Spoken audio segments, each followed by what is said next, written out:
Everybody, we'll just get started in a couple of minutes. I've held off on, oh, sorry, oh. they're coming in now. Okay.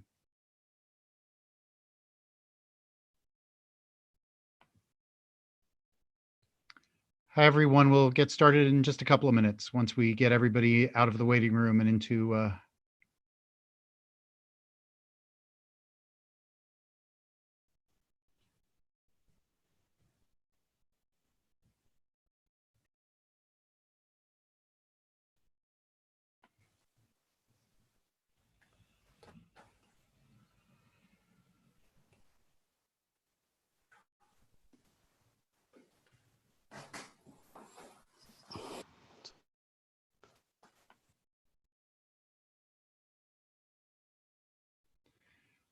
welcome everybody to this work in progress talk presented by the Oregon Humanities Center. I'm Paul Peppis, the director of the OHC at the University of Oregon. Work in progress talks are short, informal presentations given by faculty and graduate students who are current research fellows at the Oregon Humanities Center. There'll be an opportunity to ask questions after the talk. Please use the chat feature of Zoom. You can access that feature by hovering over the bottom of the Zoom window with your cursor. The questions will be moderated by me and my co-hosts. The talk is being recorded and will be available for viewing later today on the Oregon Humanities Center's website and YouTube channel.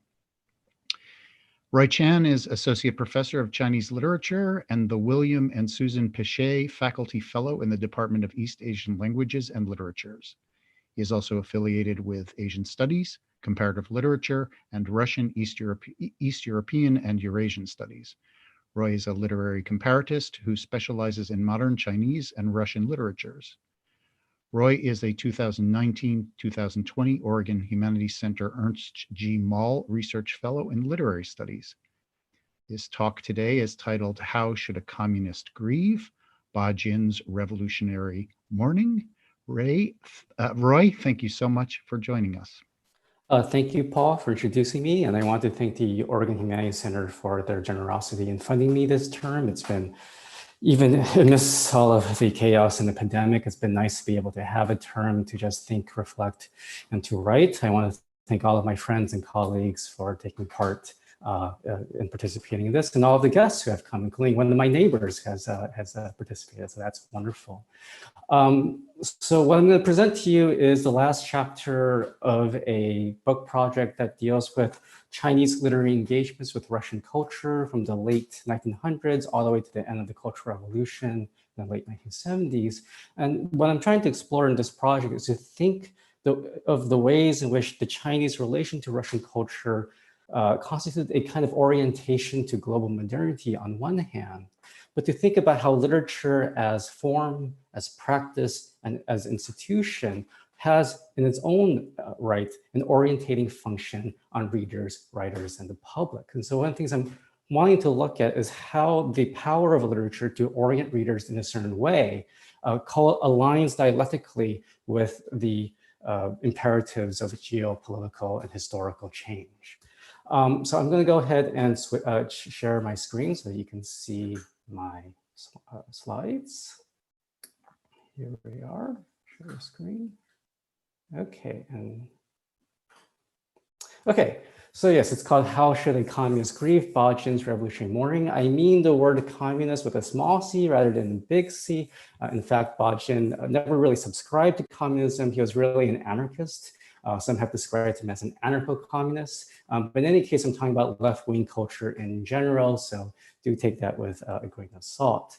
As I said, the figure that I want to focus on is Ba Jin.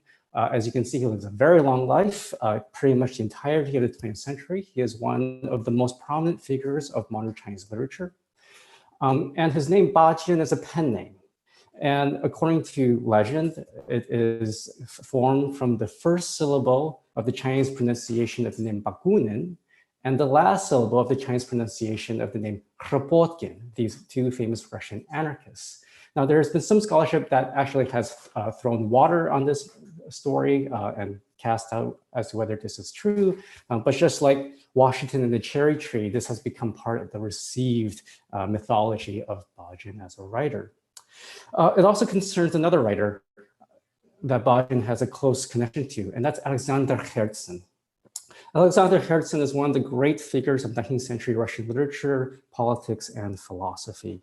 He is most well known for his epic memoirs known as Былое и Думы, translated as My Past and My Thoughts by Constance Garnett. And this is an epic memoir that takes us all the way from his childhood when Moscow burns in the tail end of the Napoleonic War, through his education, to his political activity that causes him to be arrested and exiled into Europe, his participation in the 1848 revolutions and their failure, and his subsequent needing to travel around Europe to evade authorities, and a lot of personal tragedies, in particular, the death of his mother and son in a shipwreck off the coast of Nice, his wife's affair with the German poet Georg Herwegh, and the disaster that ensues, which leads to his wife's death and the death of their premature child. This memoir becomes in many ways the key text of Russian intelligentsia self-understanding.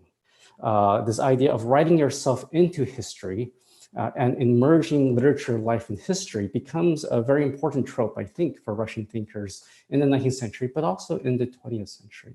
And as many scholars have noted, the writing of Былое и Думы was very much influenced by Herzen's reading of Hegel's phenomenology of spirit. And in many ways, as scholars have noted that Hegel's phenomenology is an autobiography of spirit itself, we can see the ways in which Herzen is trying to cast his own autobiography as a way of understanding his own life as undergoing these permutations of a certain kind of building, a certain kind of narrative development with a certain kind of trajectory.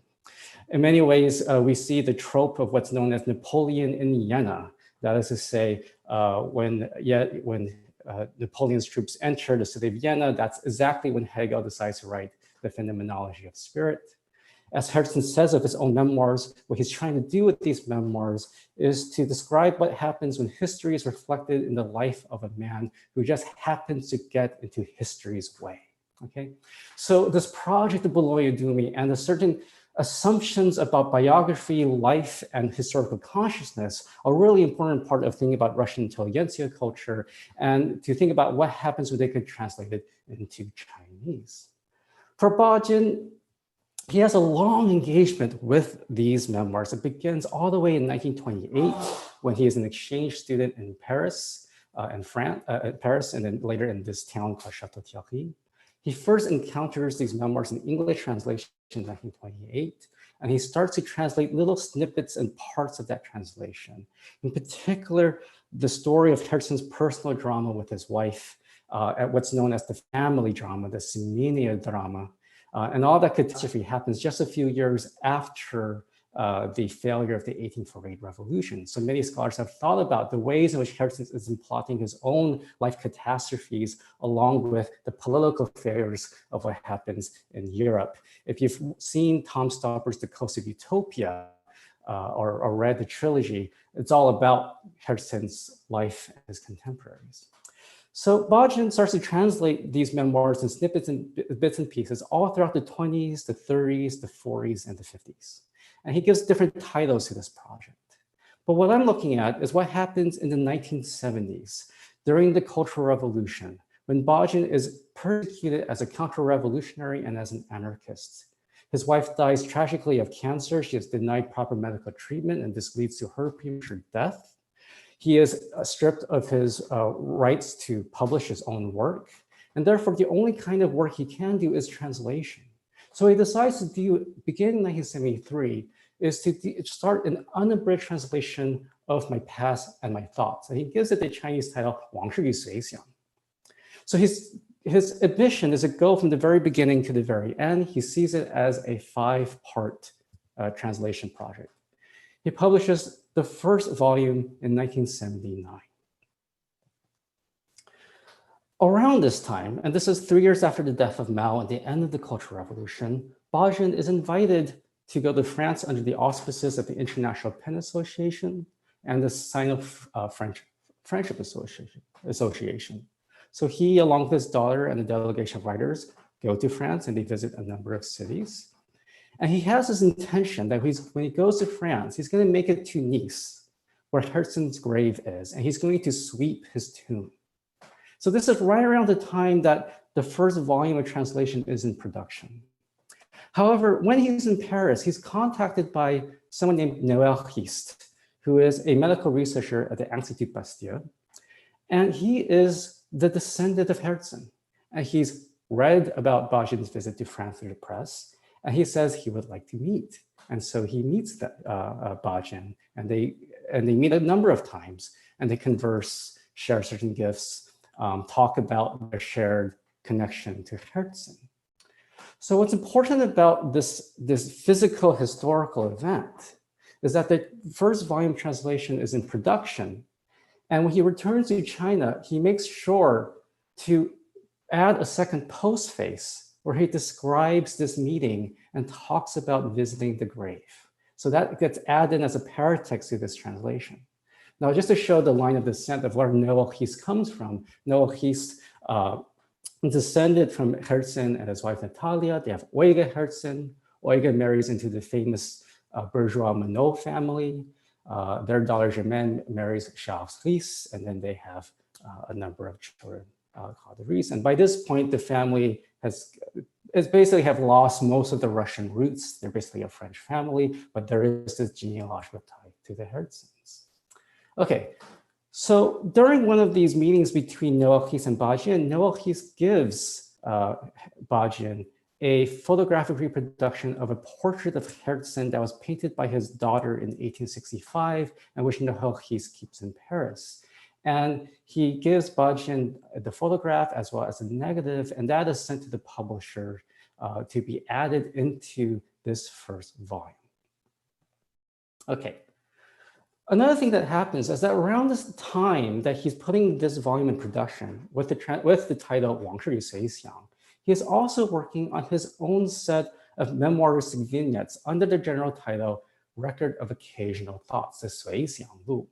And one thing I want to point out is that the word he uses for occasional thoughts is 随想, which is the same word he uses to translate "думай" from Russian in 往事与随想.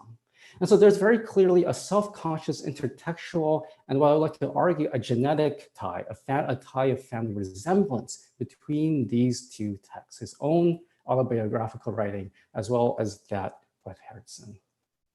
Okay, so one of the things I want to do is to look at one of these small essays that is in the 随想录, and he devotes one to Noël Hist himself. He titles it Noël Hist. And here you can see he's talking about how they have this shared affinity for Herzen's work, how they talk about it night and day, how all of a sudden there's this intimacy between Ba Jin and the Ries, as well as with Ba Jin and Herzen.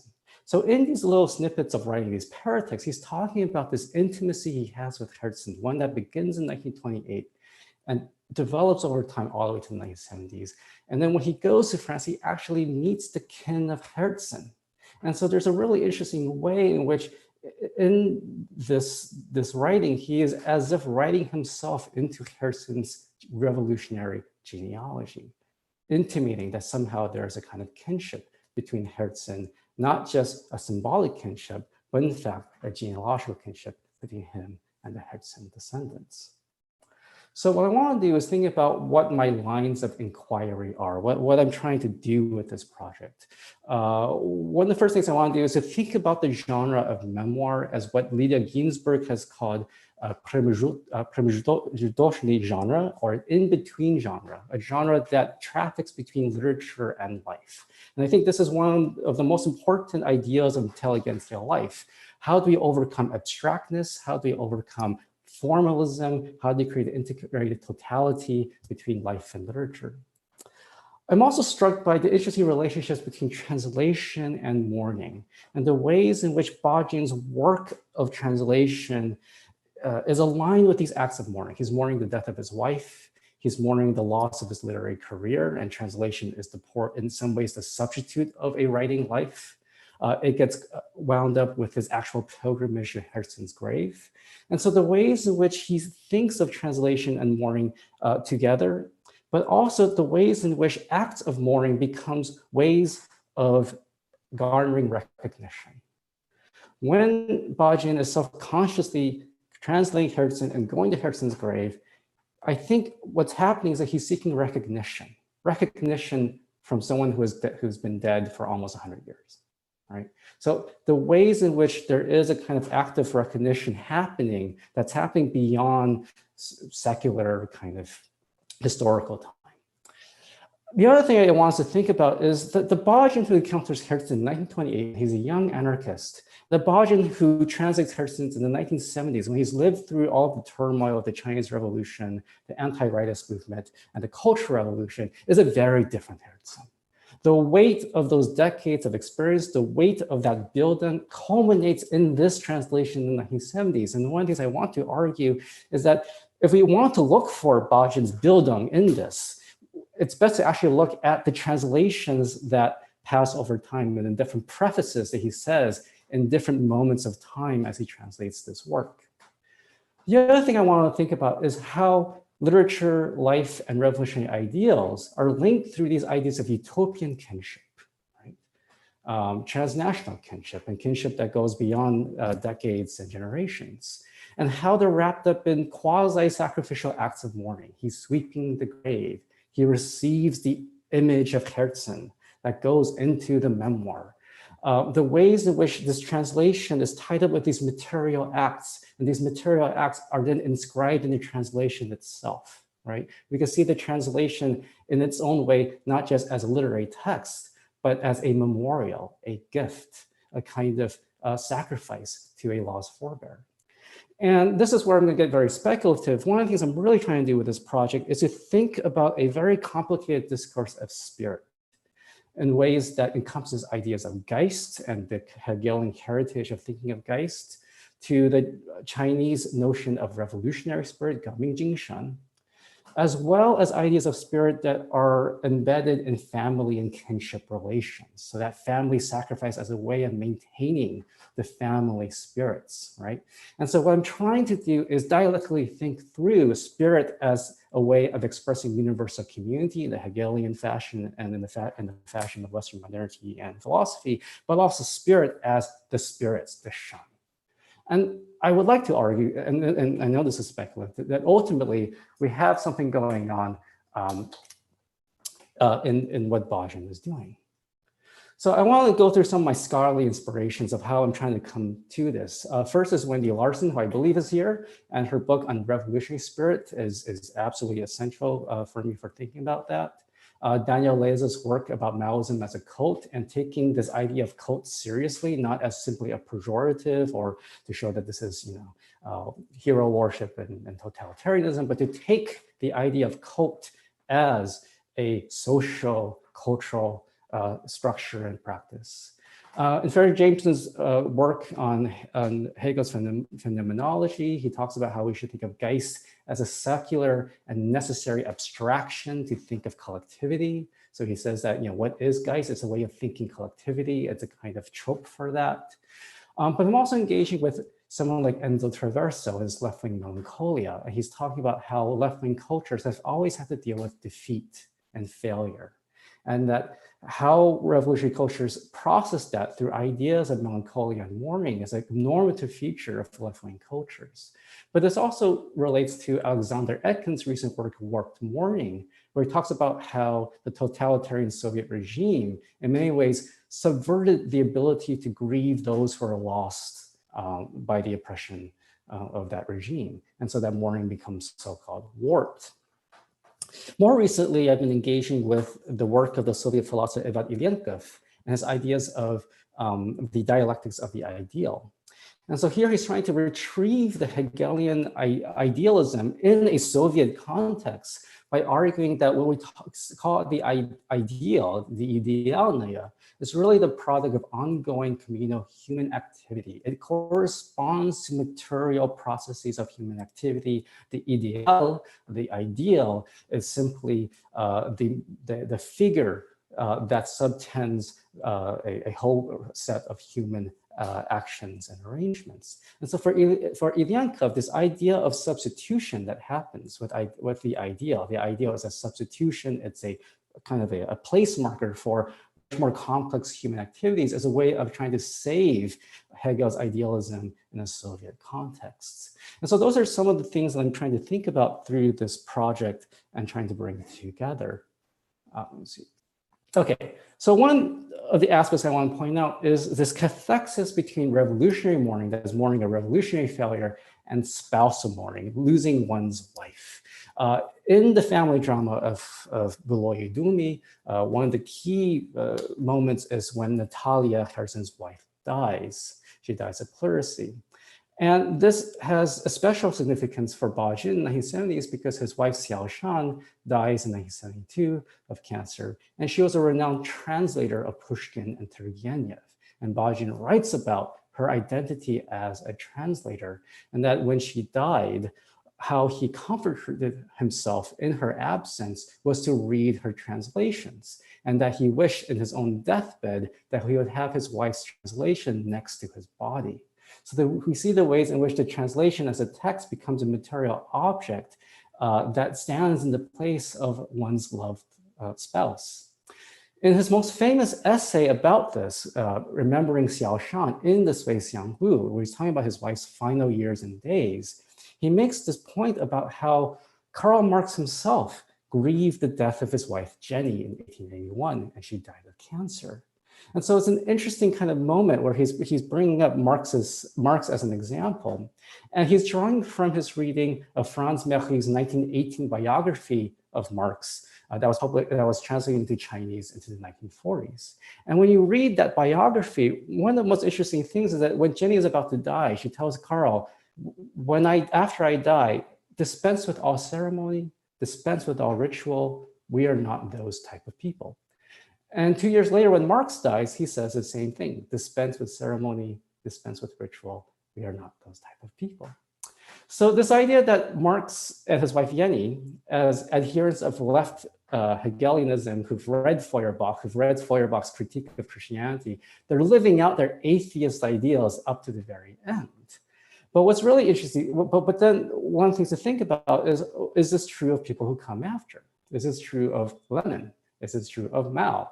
And is this true of Ba Jin? Can we simply just forget ceremony, forget ritual, forget these because we're trying to kind of prove our atheist bona fides? Or does something much more complicated happen, right? So I'm trying to think through the relationship between memoir and memorial, and to think about how this translation of memoir produces a speculative space in which Ba Jin and Harrison become intimate kin in this imaginary temporality, right? And so the ways in which writing and translation, these literary activities, becomes a way of entering an imaginary genealogical connection with the dead, the ways in which it can bend time. It's both future-oriented, but it also looks back at the same time. The ways in which Ba Jin seemingly is inscribing himself into this mania drama of Harrison himself. So he's writing himself into a certain kind of kinship, but also how Ba Jin's kind of reimagination of kinship, this reimagination of a belonging, transcends the revolutionary nation state. Because after all, in many ways, it is the revolutionary nation state that deemed his wife unworthy of life and deemed him a counter-revolutionary, deemed him not a citizen in some ways of that state.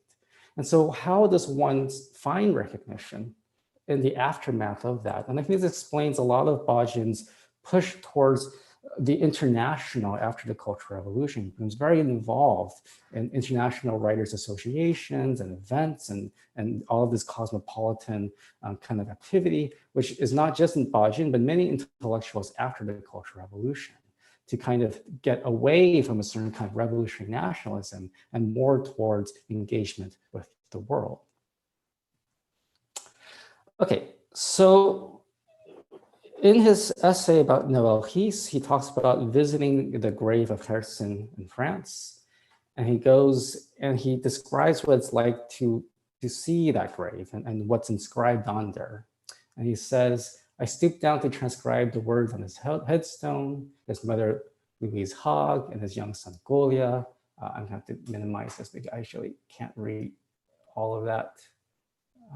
Let's see if I can minimize that. Can you still see the slide, everyone?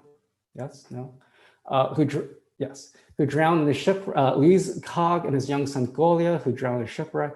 his wife who died of pleurisy, his 17-year-old daughter Lisa who committed suicide, his twin son and daughter, both of whom contracted diphtheria and died at 3 years.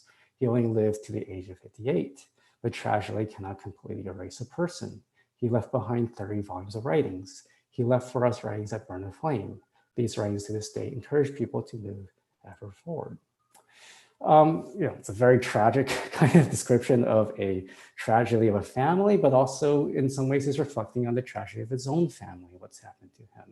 And so for him to visit that grave in 1979, after what he's lived through, and after the many decades of connection he's had with Herzen, with France, and with Russia, it's interesting to think about what Ba Jin might have thought when he went down to transcribe the words on that headstone.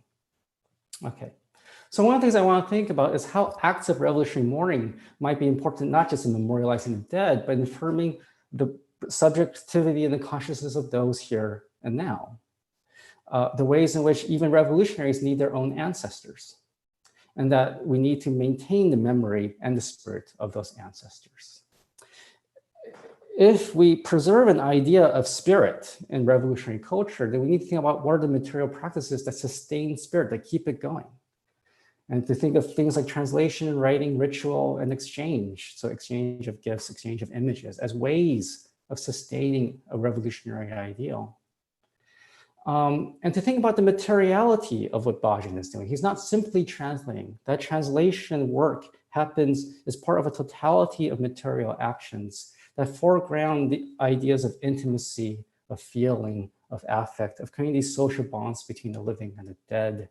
And it's always situated in this dialectic between presence and absence, presence and displacement, substitution.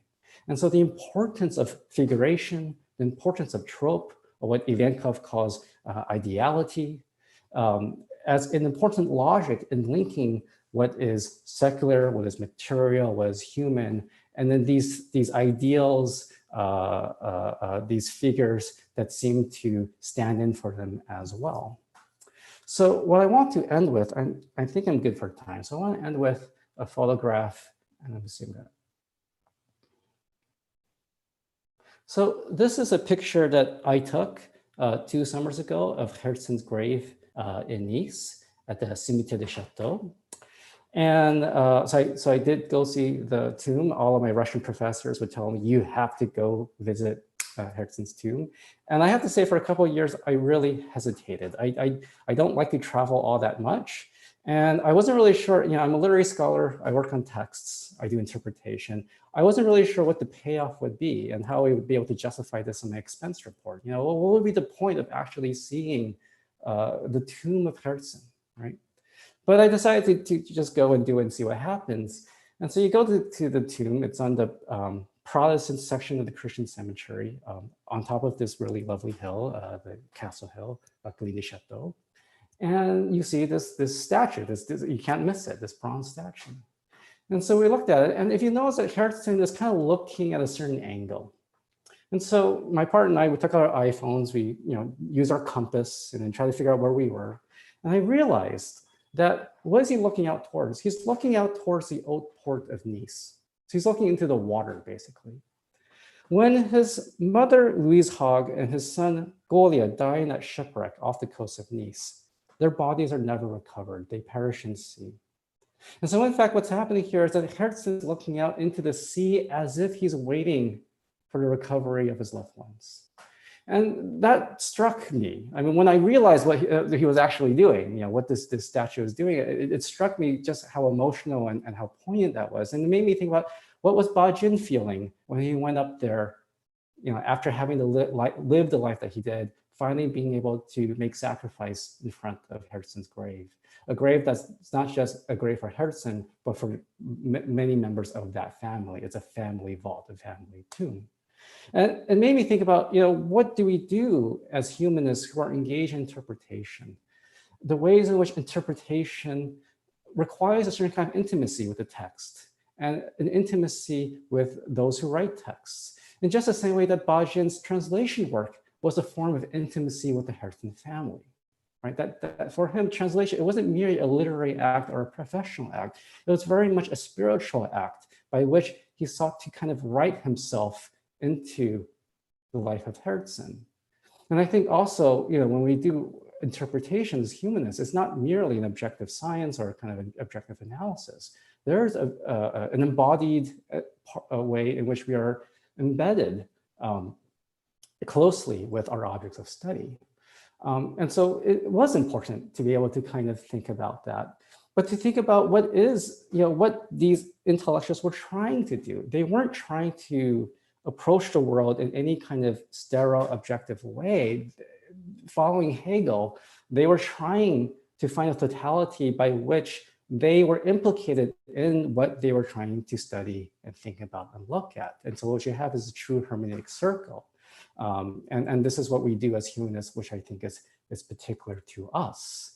And so for me, it was important to actually go see the grave, to touch it, to take pictures of it, and in a way that it helped me understand a little more what the stakes were. Now, Ba Jin never finishes the translation of this project. He only publishes that first volume and snippets of drafts of later work, but because he has Parkinson's, he really abandoned this project. Also, when you read the rest of the Xiao, he doesn't really mention Herzen anymore. He more mentions, his subsequent visit to France and his contemporary life. He kind of forgets about Herzen. The translation is left to two other translators who finished in the 1990s and the 2000s. So in many ways, this is kind of a forgotten, evanescent episode that just kind of disappears. And so one of the things I'm trying to do in a speculative fashion is to take that little moment and to kind of unfold it, to see how it's not just this forgotten moment, but there's a moment that still carries the memory of everything that came before it and how it culminated in a set of really remarkable actions in May 1979. So with that, I'll end my presentation and I welcome your questions. Thank you very much. Thanks so much, Roy. Feel free, everyone, to chat. That was a fascinating conversation, fascinating talk. A couple of questions have already come through, and I'll just share a couple of them with you. The first is, you mentioned the importance that Herzen had for Ba Jin, in part because of their shared experience of revolutionary failure. Mm-hmm. And one question came through about Ba Jin's enduring the Cultural Revolution. And I was wondering to what degree Herzen's memory and Herzen's work helped him to endure the Cultural Revolution. Well, number one, it gave him something to do, right? It gave him something to translate. Now, he's also translated Turgenev, but he writes this letter to a friend in 1977, and it's published in his collected works as one letter, Yifengxin. And he tells his friend about, and I don't know who the addressee was. He tells his friend, okay, very much I'm gone underground in China, right? I have to kind of hide myself. I'm in this grief. So I'm translating Herzen's words. And that to translate Herzen's words, he feels as if Herzen is watching over him. Like he actually, there's these weird, almost kind of paranormal, spectral kinds of, it's probably just rhetoric, but in some ways, this happens over and over again. And he says that when I write about Herzen, I'm able to feel like I can enter the world of what it must have felt like to be suffering under the autocracy of Nikolai I, in just the way that we are suffering under the tyranny and the fascism, he uses the word fascism, of the Gang of Four of the Cultural Revolution.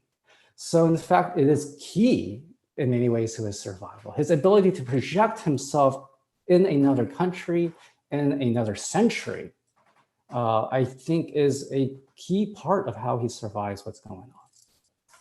So let me just clarify, anyone who would like to ask a question should just write it in the chat box, and then I will share it with Roy. Roy, my second question has to do with where you ended up. Mm-hmm. And you began to imply, I think, that you are developing, or in your speculating and in your work, you are developing a relationship to Ba Jin, which is not unlike his to Herzen. Is that a fair point? That's fair to say, yeah. 7 years ago when I gave a very early version of this work, or it was just very preliminary, a very famous historian of China was my discussant, and this is someone I admire a lot. And she ripped me apart. And she said that what I had just professed was, quote, all in my head, unquote. And that's stuck with me even today. And, I took it not well at the time, but I think in some ways she's right. But in some ways, what we do as humanists is in our heads. But what we have to do is think about, what does it mean to be in our heads? Is it pure psychologism in which it's purely in our heads, but is it to understand that what is in our heads is also what is in society, what is in this world, that it is not just one or the other, it is the dialectic between consciousness and the object. So a couple of questions from Wendy Larson, who you evoked. Mm-hmm. It's lovely that she's the first person to ask. Would you connect this study with the study of love and revolution?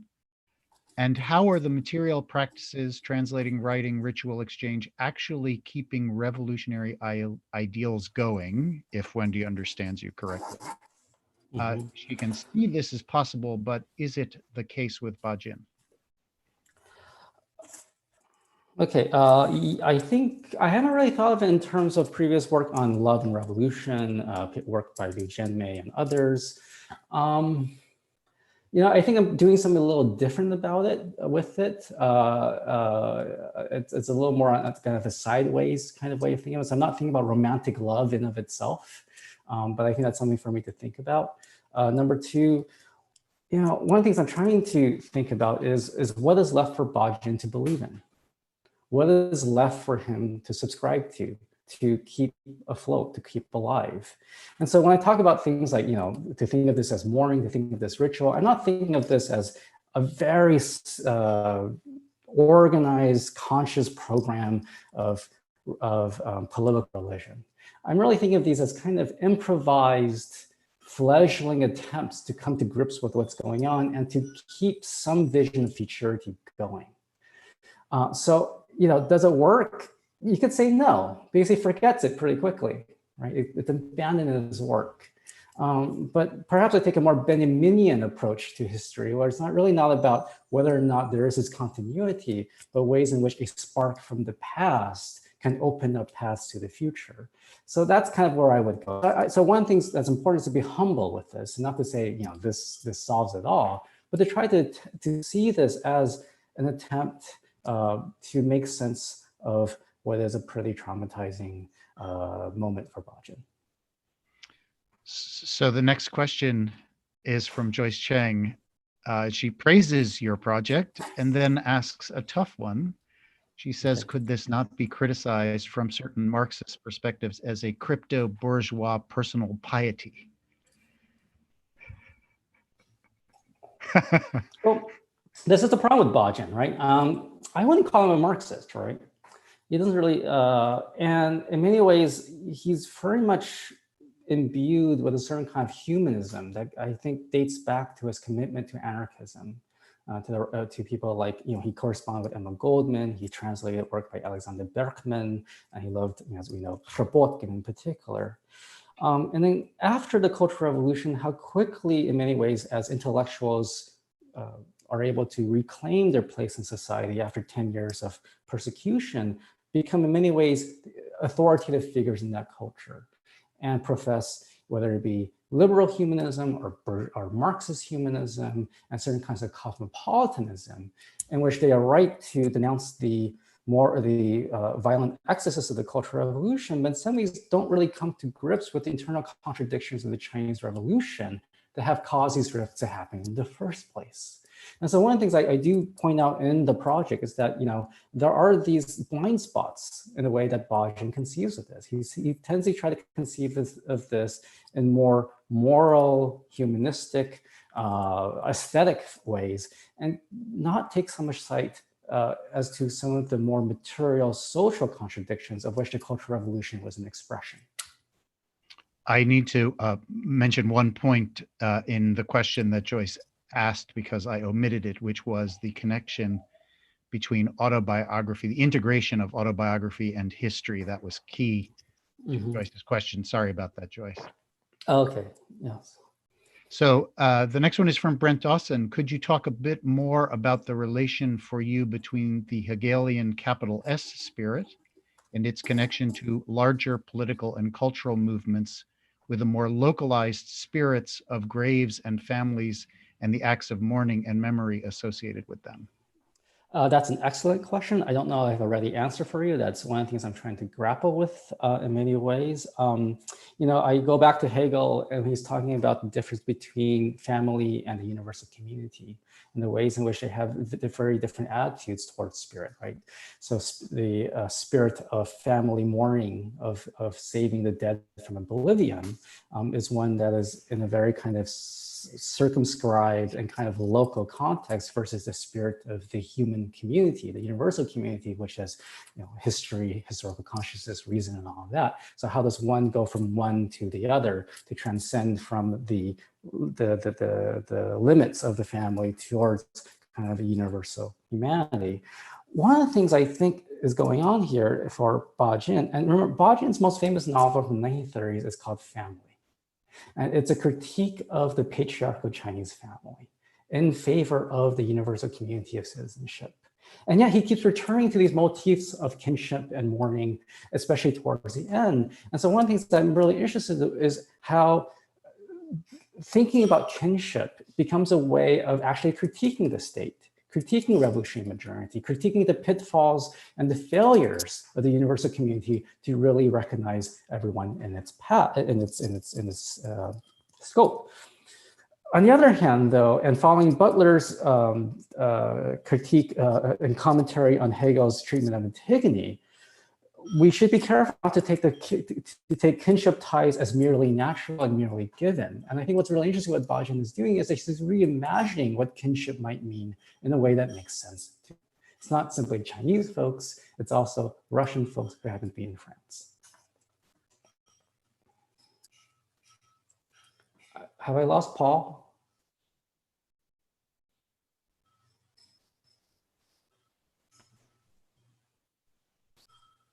Sorry, I disappeared there. Michael Allen asked a question. It was a great question, but it's disappeared from my screen. Michael,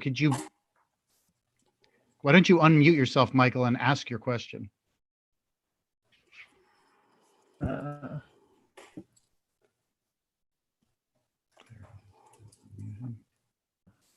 Does this work now, or? Yes, we can hear you. Okay. Thanks, Paul. And Roy, thanks so much. I was just curious, I love the connections you're drawing between translation, spirituality, and kinship between Ba Jin and Herzen. And I was curious if you, in the context of, say, South Asian studies, a figure like Elena Blavatsky's connection through theosophy to a number of, South Asian thinkers, there's a sort of a vexed relationship where that can often be told as a story that's like a classic colonialist narrative of channeling, the mystical East and understanding one's relationship to the source text in a particular way.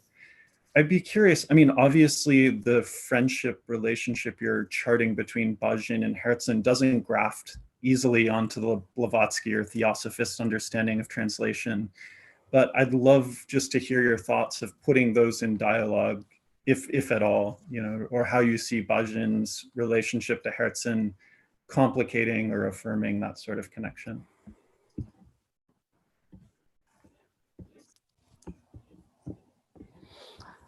I'm not really sure what to do with that, because I think the context is so different from Blavatsky, going into South Asia, and certainly there's a real Orientalist kind of relation there, right, that one can argue there. Whereas here it's Ba Jin reaching out to the spirit of Herzen in one way or the other. And so it's a different kind of orientation, different kind of trajectory there. But that's in many ways keys to this book project in general, as I'm trying to think through a relation of orientation between China and Russia in the modern world. In some ways doesn't map on easily to the relations of colonizer and colonized. The relationship between China and Russia is much more, it doesn't really fit well in into that dynamic.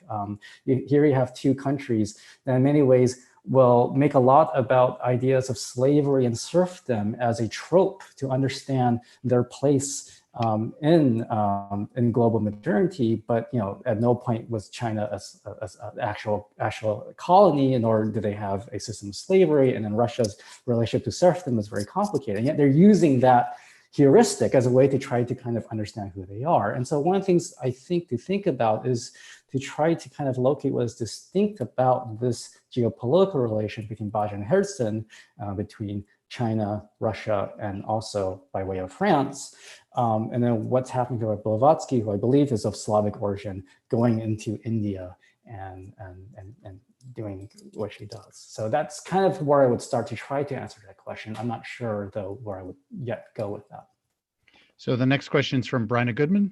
It's striking that Ba Jin publicizes his performance of politically discarded Chinese rituals like grave sweeping, or affirms beliefs, ideas of ghosts, things that move in different directions than affirmation of a revolutionary legacy. In the case of grave sweeping, he translates or transposes this into another cultural geographic context. How do you interpret these things? How do I interpret these things? I think, like I tried to kind of suggest in my presentation, the ways in which he makes use of discarded rituals, kind of the remnants of rituals, the remnants of sacrificial practice, to try to make sense, to respond to revolutionary failures, right? So when the structure of kind of a revolutionary culture kind of breaks of its own logic, what are resources that one can draw upon to make sense of it? Now, one thing I didn't talk about, because this is a real rabbit hole, when he gives that new title, 往事与随想, I talk a lot about the 随想. I didn't talk about the 往事, the past. This is a very classical way of saying the past. And where it comes from, where it really first appears in literary texts, is in Sima Qian, the founder of Chinese historiography, in his description of his monumental history, the Shiji. And what he says in this kind of ars poetica of why I'm writing the Shiji, he says,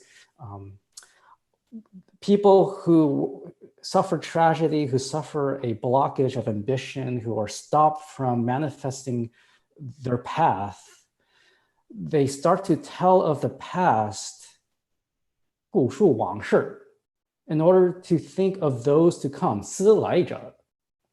And so this evocation of Sima Qian is really interesting, because Sima Qian writes the Shiji even though he's lost any ability of physical progeny, because he's been castrated by orders of the emperor. The Shiji itself becomes the object of, in some ways, of sacrificial memory, to take the place of actual kin. And so the fact that Ba Jin decides to give his title 往事 versus the more prosaic 过去, which he uses in previous translations, is an interesting signal to this more traditional association of historiography, sacrifice, and futurity. So a question from Mahram Epstein. Mahram's interested in Ba Jin's writings about mourning, since this is an important genre for representing the self as having sincere, authentic emotions. Can you say something more about Ba Jin's writings on mourning? Does he ever engage traditional practices of mourning? I don't know if I have enough to be able to tell you about that. I don't know if I haven't really read, Ba Jin's writings on mourning. What I will say is that when he starts translating Herzen's memoirs in the 1930s and 40s, he writes a preface, and what he says, he's trying to introduce Herzen's work to a Chinese audience. And what he says is that if I were to try to describe what this is, and then he breaks into English, and English italics. I don't know why he does this. He breaks into English and says, this is a psychology of passionate emotion, and he goes back to Chinese.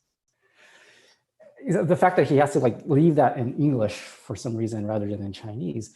So for him, this idea of what Herzen is expressing is this emotive, affective understanding of life and history. It is properly aesthetic, and that is what Ba Jin, it seems to really affect Ba Jin, and what he tries to communicate and translate into his own work. And so this idea of To tie it back to mourning, I think what's really important for Ba Jin is the ways in which mourning evokes the materiality of those emotions.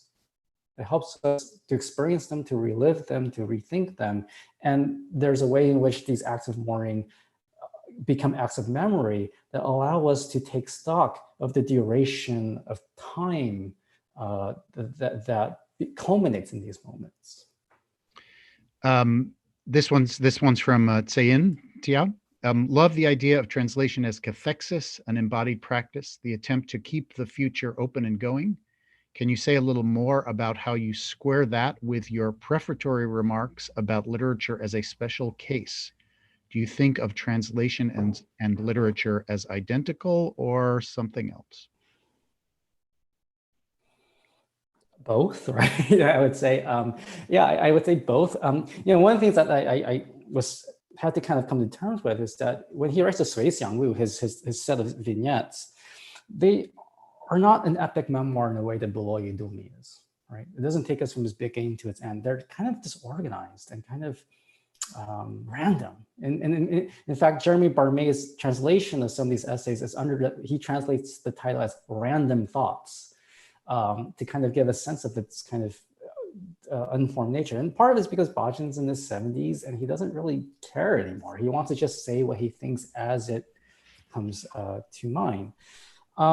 So I think in many ways, they're distinct in the ways that Ba Jin thinks about translation, the way he writes about translation, where he has some of these kind of traditional notions of translation as not approximating completely the original.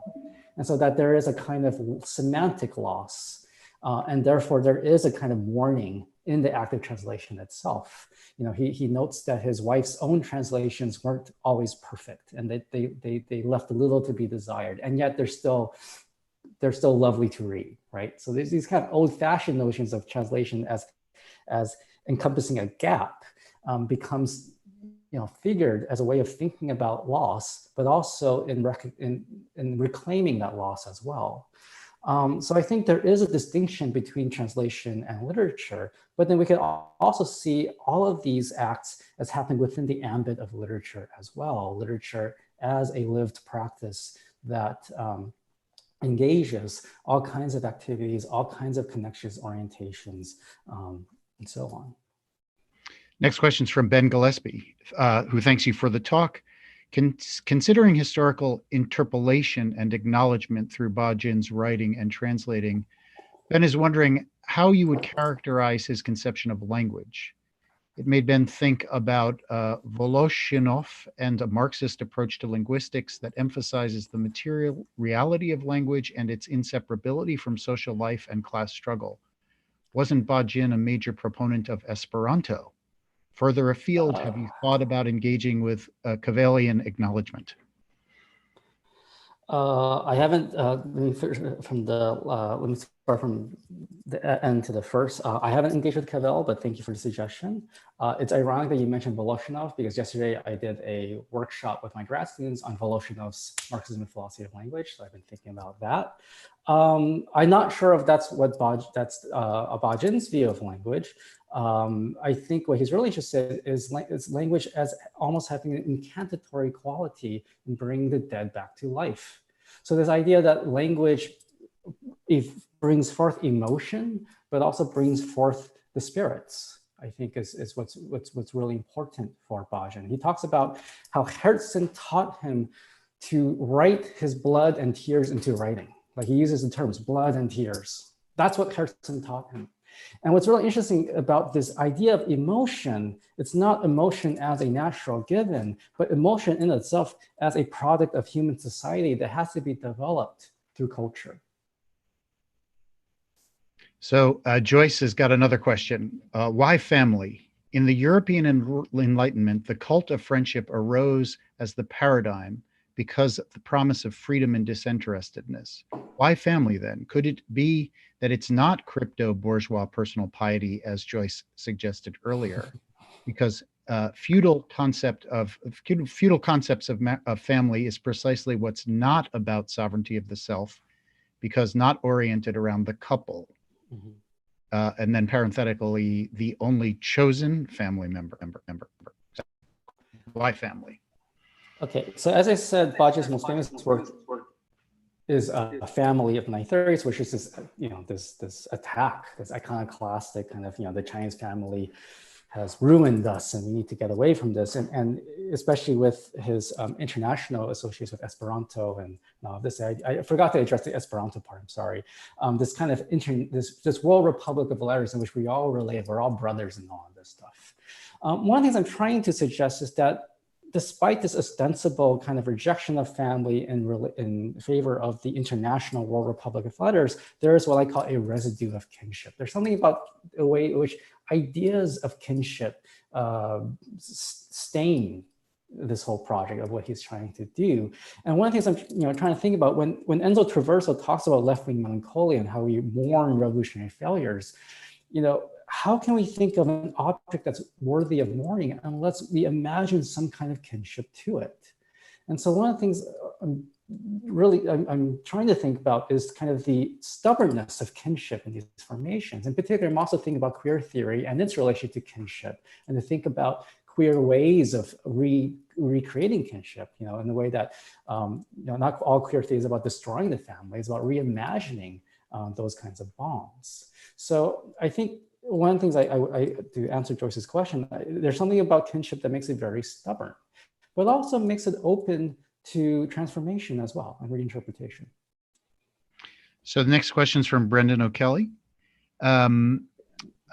He says, I don't think you used the term pilgrimage, but you made some rich connections between mourning and materiality and presence and loss, arriving at the monument of Herzl's tomb. How do we think pilgrimage in the secular, bureaucratized context of the academic travel you mentioned? And how might we connect that to the revolutionary and its transcendence?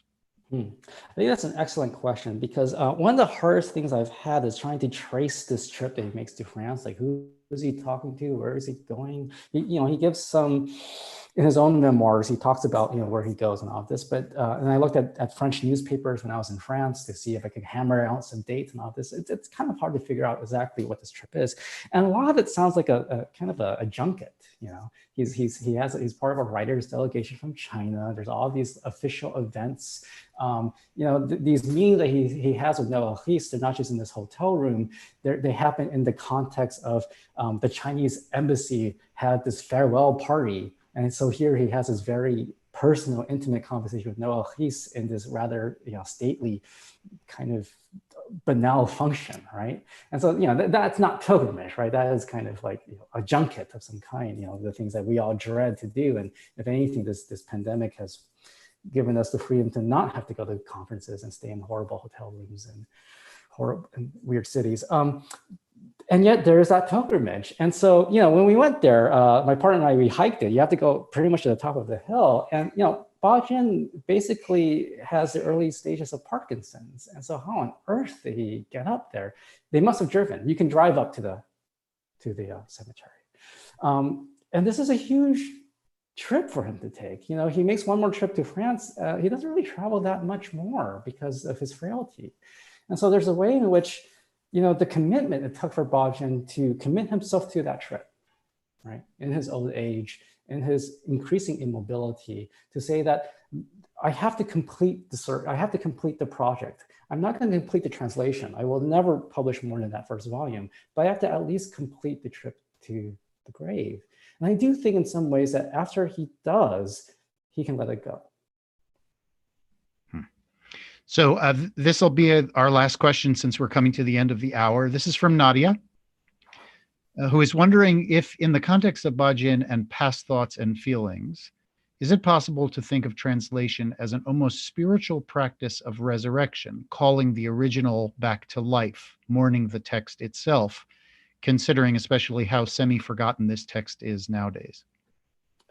Yeah, absolutely. And it's kind of what I'm trying to suggest. I think that's how Ba Jin thinks of it. The level of intimacy that he shows with translations, in which you can almost see him hugging his wife's translations of Turgenev and Pushkin, right? In the ways in which, his wife becomes displaced by translations, which becomes displaced by Russian men of the 19th century. Yeah, absolutely. There is a way in which translation becomes this material and metaphysical activity.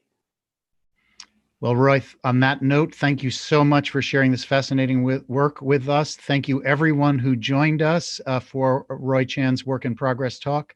If you'd like some more information about the Oregon Humanities Center or any of the upcoming events that we sponsor, or if you'd like to contribute to supporting our faculty and graduate student research programs, you can do so at ohc.uoregon.edu. Thanks, everyone, and we'll see you in a week, I believe. Thanks, Roy. All right, thanks. We're done.